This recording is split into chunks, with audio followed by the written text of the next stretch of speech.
یہ امام علیہ السلام کا مشہور جملہ ہے جو حضرت نے فرمایا، نہ میں تیری تعلیمات کا پیروکار ہوں اور نہ میں تیرے ذکر کا سننے والا ہوں۔ ہم کبھی بھی اب کے معاملے میں کوتاہی نہیں کرتے اور ہمیشہ اب کو یاد رکھتے ہیں، اب کو کبھی نہیں بھولتے۔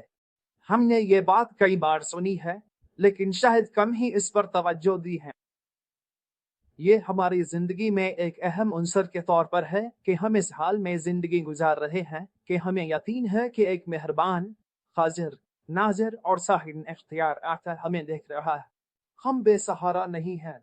اللہ تعالیٰ نے امام علیہ السلام کو ہمارے لیے مقرر کیا ہے کہ اگر ہم انہیں یاد نہ بھی کریں تب بھی وہ ہمارے حال کی رعایت میں کبھی کوتاہی نہیں کرتے۔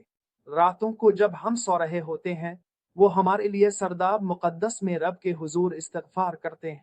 زندگی کے تمام معاملات اور اس کی کامیابی انہی کے ہاتھ میں ہے، اور شاید یہی انسان کی زندگی کا سب سے اہم عنصر ہے نا، کہ وہ پورے اطمینان کے ساتھ زندگی گزار رہا ہے کہ اس کا مالک اسے دیکھ رہا ہے اور یاد رکھتا ہے۔